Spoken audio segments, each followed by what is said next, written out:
私は息子を亡くした後、亡き息子の声が入るかもしれないとボイスレコーダーアプリで一晩中の録音を始めました。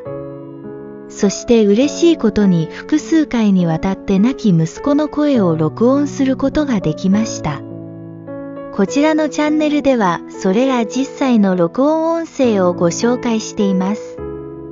私が住むアメリカでは10月末のハロウィンから始まり、11月のサンクスギビング、12月のクリスマスとホリデーシーズンに入り、家族色の強い行事が続きます。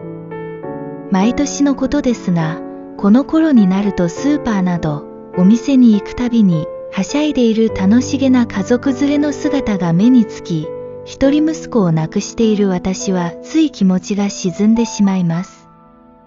息子が亡くなった年のこの時期は特にひどく落ち込み、一人になるとまた亡き息子の部屋に行っては泣き叫ぶという状態になってしまいました。先ほど、またと言いましたが、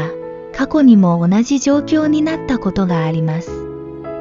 それは息子が亡くなって少しした頃、息子がもういないということをいよいよ実感し始め、毎日悲しくて苦しくて、どうしようもなくなってしまいました。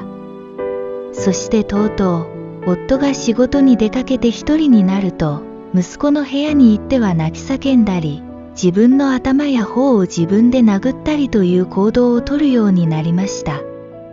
それを数日繰り返した後に入ったボイスレコーダーの録音には、亡き息子のママ、うるさいという怒りの声が入っていました。私の叫びに亡き息子は耐えられなかったのでしょう。それを聞いた私は驚き、同時に生前と全く変わらない怒った時の息子の声に嬉しくなってしまいました。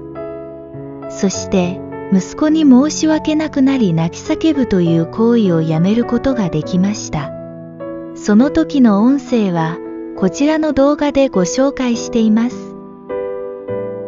よろしければ、合わせてご覧ください。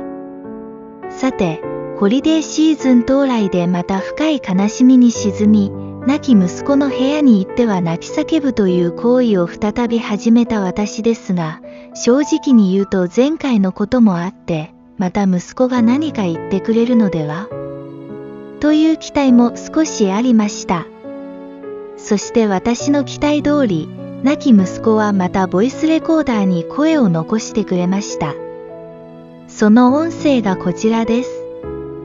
音が小さいのでイヤホン装着の上、大きめの音量でお聞きいただくことをお勧めいたします。また夜間の録音なので、いびき音が入っています。お聞き苦しい点があることをご了承ください。では、どうぞお聞きください。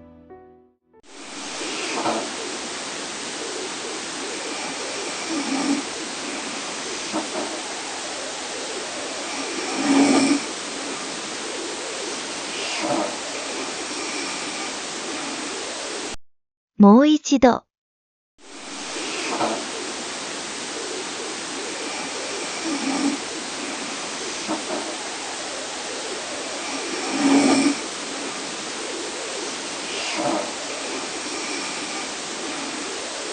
シャラアップ、シャットアップ、シャーットと言っていますが、わかりましたでしょうか？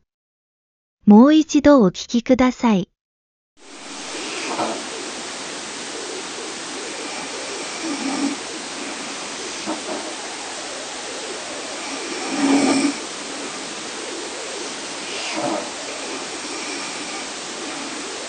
亡き息子は日米ハーフのバイリンガルでした。今度は英語で文句を言ってきたか、しかも本当に迷惑そうな声だなと私は面白くなってしまいました。亡き息子には悪いのですが、息子の怒っている声は今回もまた私を元気にしてくれました。最後までご視聴いただきありがとうございました。